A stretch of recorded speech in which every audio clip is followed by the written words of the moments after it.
Hi everyone, welcome to Student Corner. Today we are going to discuss about working capital management. First, let us understand what is meant by working capital and then we can move on to the problems, how to calculate working capital requirement. So it comes under the financial management subject, which is most important topic. So working capital is the amount of capital required for day-to-day operations of the business. ஒரு பிஸ்னஸ்ன்னு பார்த்தீங்கன்னா ஒரு firm ஒரு பிஸ்னஸில் வந்து எப்படி வந்து capital இனிஷியலாக introduce பண்ணுற கேபிட்டல் எந்த அளவுக்கு முக்கியமோ பிஸ்னஸை ஸ்டார்ட் பண்ணுறதுக்கு, அதே மாதிரி day to day business activities business ஆப்ரேஷன்ஸை கேரி அவுட் பண்ணுறதுக்கு ஒர்க்கிங் கேபிட்டல்ன்றது ரொம்ப முக்கியமான ஒன்று. ஸோ இப்போ பார்த்திங்கன்னா வந்து ரெகுலராக வந்து ரா மெட்டீரியல்ஸ் வந்து நம்ம சப்ளையர்கிட்டேருந்து வாங்குற மாதிரி இருக்கும், திருப்பி சப்ளையர்ஸ்க்கு நம்ம பே பண்ணுற மாதிரி இருக்கும். அதே மாதிரி பார்த்திங்கன்னா அந்த பில்டிங்கை யூஸ் பண்ணுறதுக்காக நம்ம வந்து ரெண்ட்டு பே பண்ணுற மாதிரி இருக்கும், எலக்ட்ரிசிட்டி பில் பே பண்ணுற மாதிரி இருக்கும், அண்ட் தென் வந்து நிறைய அதர் எக்ஸ்பென்சஸ்லாம் நம்ம வந்து சந்திக்கிற மாதிரி இருக்கும் பிஸ்னஸில். ஸோ அப்படி பார்க்கும்போது கரண்ட் அசட்ஸ் கேஷ் ஃபார்மில் இல்லை லிக்விட் கேஷில் இந்த மாதிரி ஒர்க்கிங் கேபிட்டலாக நம்மளுக்கு வந்து பிஸ்னஸில் வந்து எப்பயுமே வந்து பணம் வந்து ஃபினான்ஸ் இருந்துக்கிட்டே இருக்கணும். ஸோ எப்பயுமே வந்து கேஷ் இல்லை, சஃபிஷியன்ட் கரண்ட் அசட்ஸ் இல்லை, ஒர்க்கிங் கேபிட்டல் அமௌண்ட் பிஸ்னஸில் இல்லை, அதனால் பிஸ்னஸோட ப்ரொடக்ஷன் ஆக்டிவிட்டி பாதிப்படையுது, இல்லை சேல்ஸ் மார்க்கெட்டிங் ஆக்டிவிட்டி இதெல்லாம் பாதிப்படையுதுன்னு சொல்லிட்டு பிஸ்னஸ் அப்படியே வந்து வி கேனாட் லீவ். ஸோ அதனால் வந்து ஒர்க்கிங் கேபிட்டல்ன்றது ரொம்ப முக்கியமான விஷயம், ஒர்க்கிங் கேபிட்டல் மேனேஜ்மெண்ட்டுன்றது. ஸோ அதை பற்றி தான் இன்றைக்கி நம்ம டிஸ்கஸ் பண்ண போகிறோம். ஸோ அப்படி பார்க்கும்போது ஒர்க்கிங் கேபிட்டல், அதாவது ஒர்க்கிங் கேபிட்டல் ரெக்குவயர்மெண்ட் வந்து நம்ம வந்து ப்ரிப்பேர் பண்ணணும். ஓகேங்களா? ஸோ ஒரு கம்பெனிலையும் வந்து ஒர்க்கிங் கேபிட்டல் வந்து அடிக்குவேட்டாக, அதாவது ரொம்ப அதிகமான எக்ஸஸாகவும் வந்து ஒர்க்கிங் கேபிட்டல் அமௌண்ட் பிஸ்னஸில் இருக்கக்கூடாது, அதே சமயத்தில் வந்து ஷார்ட்டேஜாக இன்சஃபிஷியண்ட்டாகவும் இருக்கக்கூடாது. ஓகேங்களா? ஸோ இப்போ ரொம்ப அதிகமான இப்போ வந்து பிஸ்னஸ்க்கு வந்து ப்ரொடக்ஷனுக்கு ப்ரொடக்டிவ் பர்பஸ்க்கு இவ்வளோ அமௌண்ட்டு தான் ஒதுக்கணும் அப்படின்ட்டு இருக்குது. ஓகேங்களா? ஸோ நீங்கள் ஓவராக வந்து நீங்கள் ஃபண்டை அலோகேட் பண்ணிங்க ஒர்க்கிங் கேபிட்டல் பர்பஸ்க்காக அப்படின்னா என்ன அர்த்தம்?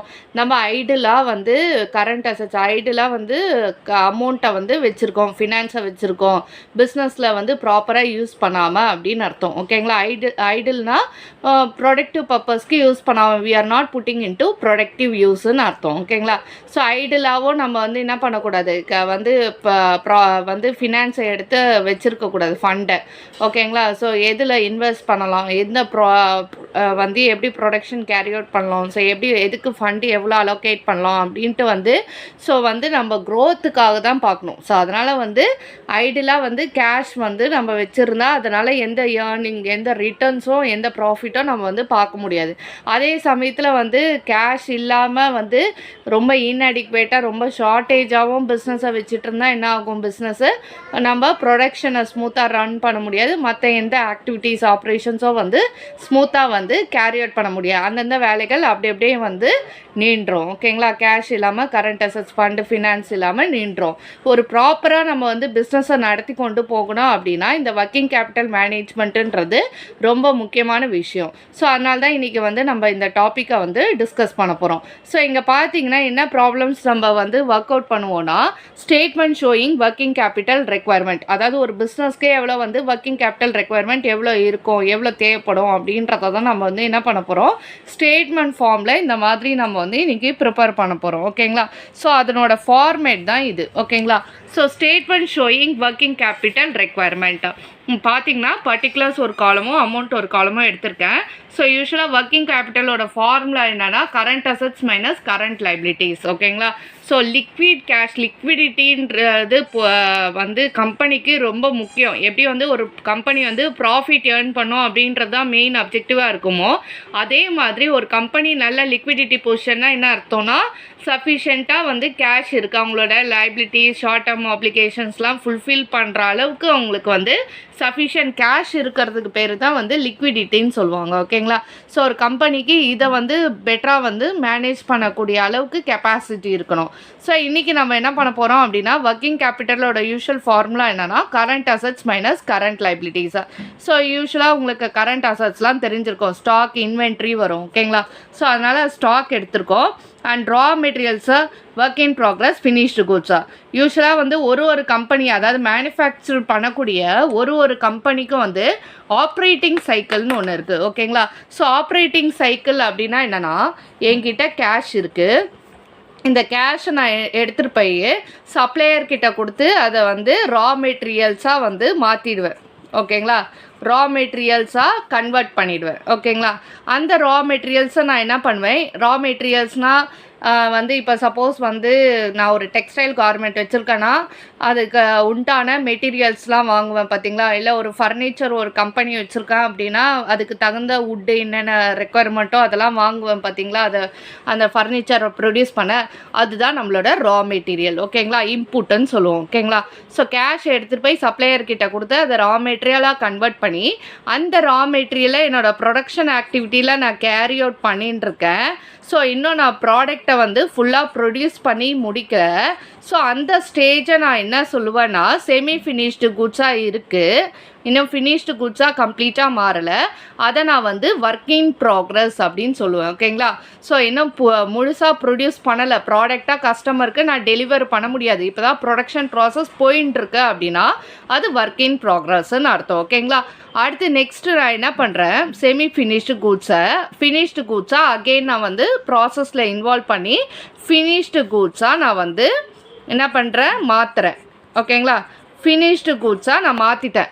ஃபினிஷ்டு குட்ஸ்னால் என்ன stage, it is ready for delivery or selling to the கஸ்டமர்ஸ்க்கு டெலிவர் பண்ணுற நிலமையில் இருக்குது. ஓகேங்களா? ஸோ இதை எடுத்துகிட்டு போய் நான் என்ன பண்ண போகிறேன், கஸ்டமருக்கு சேல் பண்ண போகிறேன். ஓகேங்களா? ஸோ சேல் பண்ணுறேன். அண்ட் எல்லா கஸ்டமர்கிட்டேருந்தும் நான் வந்து என்ன ஆகும், வந்து கேஷ்க்கு சேல் பண்ண மாட்டேன். சில கஸ்டமருக்கு கேஷ் சேல்ஸ் பண்ணுவேன், சில கஸ்டமருக்கு கிரெடிட் சேல்ஸ் பண்ணுவேன். ஓகேங்களா? ஸோ கேஷ் சேல்ஸ் பண்ணிட்டேன்னா இமிடியேட்டாக வந்து கேஷ் வாங்கிடுவேன். வேறு கிரெடிட்டில் கூட்ஸ் விற்றேன்னா அப்போ என்ன ஆகும், எனக்கு டெட்டார்ஸ்ன்னு ஒருத்தவங்க வருவாங்க. ஓகேங்களா? ஸோ இந்த டெட்டார்ஸ் தான் பில்ஸ் ரிசீவபிள்னு சொல்லுவோம். ஓகேங்களா? ஸோ இன்னும் வந்து இப்போ வந்து நம்மக்கிட்டேருந்து கூட்ஸ் வாங்கிட்டாங்க, இன்னும் கம்ப்ளீட்டாக வந்து அதுக்கான பேமெண்ட் அவங்க வந்து பண்ணல. ஓகேங்களா? மைட் பி வந்து 30 days இல்லை அடுத்த நெக்ஸ்ட்டு 60 days இந்த மாதிரி ஒரு டைம் பீரியட், மெச்சூரிட்டி பீரியட்குள்ளே அவங்க பே பண்ணி முடிக்கலாம். ஸோ டேட்டாஸ் அவங்க தான் பில்ஸ் ரிசீவபிள். ஓகேங்களா? ஸோ இவங்கள திருப்பி நான் என்ன பண்ணணும், கேஷாக நான் வந்து அவங்கக்கிட்டேருந்து கேஷை கலெக்ட் பண்ணும். இவங்க தான் நம்மளுக்கு கேஷ் தரப்போகிறாங்க. ஸோ இப்படி தான் ஒரு பிஸ்னஸ் சைக்கிள், ஒரு ஆப்ரேட்டிங் சைக்கிள் வந்து ஒரு பிஸ்னஸில் வந்து நடைபெறும். ஸோ முதல்ல நான் வந்து ரா மெட்டீரியல்ஸாக பிஸ்னஸ்குள்ளே வச்சுருப்பேன், அதை வந்து ஒர்க் இன் ப்ராக்ரஸ், ஸோ கேஷ்லேருந்து எடுத்துகிட்டு போய் பர்ச்சேஸ் பண்ணுவேன் ரா மெட்டீரியலில் என்னோடய ப்ரொடக்ஷன் ஆக்டிவிட்டியில் இன்வால்வ் பண்ணி பாதியாக முடிஞ்சதை ஒர்க் இன் ப்ராக்ரஸ்ன்னு சொல்லுவோம். அடுத்தது அதை ஃபுல்லாக முடித்தோடனே ஃபினிஷ்டு குட்ஸ். அண்ட் தென் அதை நான் சேல் பண்ணும்போது எனக்கு டெட்டார்ஸ்ன்னு ஒருத்தவங்க வருவாங்க, அவங்கள கன்வெர்ட் பண்ணனா அகெயின் வந்து அவங்க பே பண்ணிட்டாங்க அப்படின்னா எனக்கு கேஷ் வரும். ஸோ இதுதான் வந்து ஒரு கம்பெனியோட ஆப்ரேட்டிங் சைக்கிள்னு வாங்க. இதுவும் ரொம்ப முக்கியமான கொஸ்டின் ஒர்க்கிங் கேபிட்டல் மேனேஜ்மெண்ட்டில், ஃபினான்ஷியல் மேனேஜ்மெண்ட் சப்ஜெக்டில் இது ரொம்ப முக்கியமான டாபிக் இது. ஓகேங்களா? ஸோ இன்றைக்கி நம்ம பண்ண போகிற இந்த ஸ்டேட்மெண்ட் ஷோயிங் ஒர்க்கிங் கேபிட்டலுக்காக தான் நான் இதெல்லாம் சொல்கிறேன். ஸோ ஃபர்ஸ்ட் வந்து கரண்ட் அசட்ஸில் பார்த்திங்கன்னா வந்து ஸ்டாக் வரும். ஸ்டாக்குக்கு கீழே ஸ்டாக் வந்து 3 ஃபார்மில் இருக்கும் ஒரு கம்பெனியில். பார்த்திங்கன்னா ரா மெட்டீரியல்ஸ் ஒரு வந்து இது ஒர்க் இன் ப்ராக்ரஸ்ன்ற ஒரு ஸ்டேஜ், ஃபினிஷ்டு குட்ஸ்ன்னு ஒரு ஸ்டேஜ், மூணுத்தையுமே வந்து ஸ்டாக்குன்ற பேரில் தான் நம்ம வந்து யூஸ் பண்ணுவோம். ஓகேங்களா? இப்போ ரா மெட்டீரியல்ஸை வந்து அமௌண்ட் எழுதுகிறோம். ஒர்க் இன் ப்ராக்ரஸை பொறுத்த வரைக்கும், செமி ஃபினிஷ்டு குட்ஸை பொறுத்த வரைக்கும் மூணுமே இன்வால்வ் பண்ணுவோம். ரா மெட்டீரியல், லேபர், ஓவர்ஹெட்ஸை. அதாவது மெட்டீரியலும் நம்மளுக்கு தேவை ப்ரொடக்ஷனில், லேபர் யார் அந்த வேலைகளை செய்ய போகிறாங்களோ அவங்களுக்கு நம்ம வந்து வேஜஸ் பே பண்ணுவோம், லேபர். ஓகேங்களா. ஓவர் ரேட்ஸுன்றது அதர் எக்ஸ்பென்சஸ் என்னென்னலாம் நான் ப்ரொடக்ஷனுக்காக இன்கர் பண்ணுறனோ அதெல்லாம் வரும். இது 3மே சேர்ந்தது தான் ஒர்க் இன் ப்ராக்ரஸ். இதில் பார்த்தீங்கன்னா ரா மெட்டீரியல் மட்டும் நம்ம 100% எடுப்போம். ஓகேங்களா. ஸோ இனிஷியலே வந்து ரா மெட்டீரியல்ஸ்க்கான காஸ்ட்டை நான் இன்கர் பண்ணுற மாதிரி கணக்கு. ஓகேங்களா. அதனால் 100% எப்பயுமே வந்து ரா மெட்டீரியல்ஸ்க்கு மட்டும் எடுத்துருவோம். ஓகேங்களா. ஸோ இப்போ லேபருக்கும் ஓவர் ரேட்ஸ்க்கும் மட்டும் என்ன பண்ணுறோன்னா evenly through out the year, அதாவது வருஷம் ஃபுல்லாக அந்த ப்ராடக்டை ப்ரொடியூஸ் பண்ணுற அந்த டைம் பீரியட் ஃபுல்லாகவே வந்து ஈவனாக எடுக்கணும் அப்படின்றதுக்காக யூனிஃபார்மாக எடுக்கணுன்றதுனால லேபருக்கோ ஓவர் ரேட்ஸ்க்கோ மட்டும் வந்து 50% எடுப்போம். இது டிஃபால்ட்டாக எல்லா ப்ராப்ளம் நம்ம இனிமேல் ஒர்க் அவுட் பண்ண போகிற எல்லா ப்ராப்ளம்லேயுமே வந்து 50% தான் எடுப்போம். ரா மெட்டீரியல், ஏன்னா ரா மெட்டீரியல் இனிஷியலே இன்கர் பண்ணிடுற மாதிரி, மெட்டீரியல் காஸ்ட்டு இனிஷியலே இன்கர் பண்ணிடுற மாதிரி லேபரோ ஓவர் ரேட்ஸோ வந்து இயர் ஃபுல்லாக நம்ம வந்து த்ரூ அவுட் தி இயர் வந்து ஈவன்லி யூனிஃபார்ம்லி யூஸ் பண்ணுற மாதிரி வந்து 50% தான் நம்ம எடுப்போம். ஓகேங்களா. ஸோ இப்போ அடுத்து நெக்ஸ்ட்டு வந்து ஃபினிஷ்டு குட்ஸு எடுக்கிறோம். So raw material, work in progress, finished goods இதெல்லாம் எப்படி கால்குலேட் பண்ணோம் அப்படின்றத நம்ம வந்து பார்க்கலாம் ப்ராப்ளம் மூலமாக. அடுத்தது ஸ்டாக்குக்கு அப்புறம் வேறு என்ன எடுப்போம்னு பார்த்தீங்கன்னா டெட்டாஸ், ட்ரேட் டெட்டாஸ் இல்லைனா டெட்டாஸ். ஓகேங்களா. ஸோ அதை எடுப்போம். கேஷ் பேலன்ஸ் ஏதாவது கொடுத்துருந்தாங்க, கேஷ் அண்ட் பேங்க் பேலன்ஸ் நம்மளோட ப்ராப்ளமில் அப்படின்னா கேஷ் எடுப்போம்.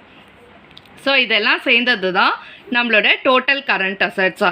ஸோ நான் இதை வந்து ஏன்னு டினோட் பண்ணிக்கிறேன். அடுத்தது கரண்ட் லைபிலிட்டிஸ்க்கு போகலாம். ஏன்னா current assets minus current liability பண்ணால் தான் நம்மளுக்கு ஒர்க்கிங் கேபிட்டல் கிடைக்கும். ஸோ கரண்ட் லைபிலிட்டிஸை நான் மைனஸ் பண்ணுறேன்.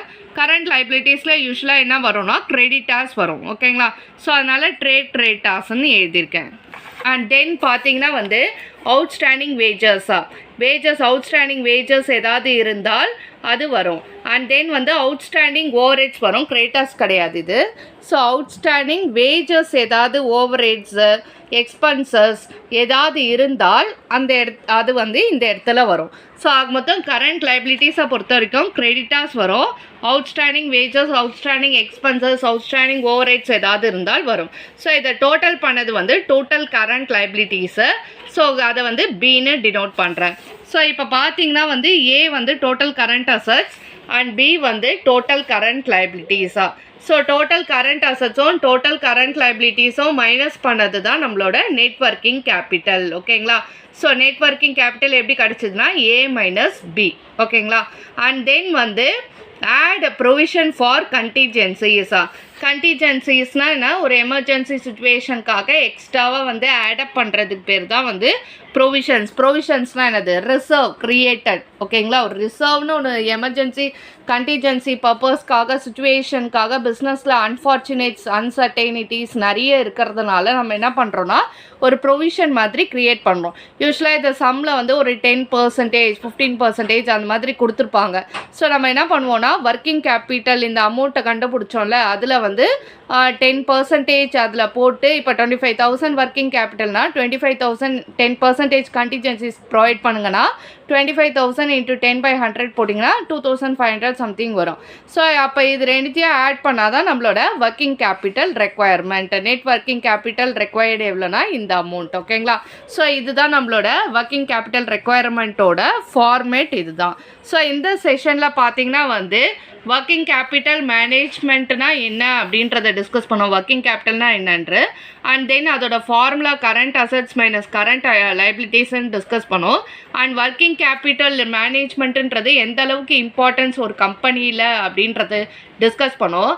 அதாவது வந்து ரொம்ப வந்து ஓவராக அடிக்வேட்டாகவும் இருக்கக்கூடாது, அதே சமயத்தில் இன்சஃபிஷியண்ட்டாகவும் இருக்கக்கூடாது அப்படின்றது ரொம்ப முக்கியம் ஒரு கம்பெனிக்கும். அண்ட் தென் எப்படி வந்து statement showing working capital requirement வந்து ப்ரிப்பேர் பண்ணணும் அப்படின்ற அந்த ஃபார்மேட்டும் இந்த ப்ராப்ளமில் டிஸ்கஸ் பண்ணோம். அண்ட் ஆப்ரேட்டிங் சைக்கிள் ஒரு கம்பெனியும் மேனுஃபேக்சரிங் யூனிட்டும் எப்படி ரன் ஆகுது அப்படின்ற அந்த ஆப்ரேட்டிங் சைக்கிளும் இந்த வீடியோவில் நம்ம வந்து டிஸ்கஸ் பண்ணோம். ஸோ நெக்ஸ்ட் வீடியோவில் நம்ம வந்து statement showing working capital requirement எப்படி வந்து ப்ரிப்பேர் பண்ணுறது ஒரு ப்ராப்ளம் மூலமாக அப்படின்றத நெக்ஸ்ட் வீடியோவில் நம்ம வந்து டிஸ்கஸ் பண்ணோம். ஸோ இந்த வீடியோ உங்களுக்கு வந்து புரிஞ்சிருந்ததுன்னா மறக்காமல் வந்து சப்ஸ்கிரைப் பண்ணுங்கள் சேனலுக்கு. அண்ட் ஏதாவது வியூஸ் ஏதாவது கமெண்ட்ஸ் இருந்ததுன்னா வந்து மறக்காமல் வந்து எந்த இது ஹெசிடேஷனும் இல்லாமல் நீங்கள் கமெண்ட் பண்ணலாம். Thank you so much.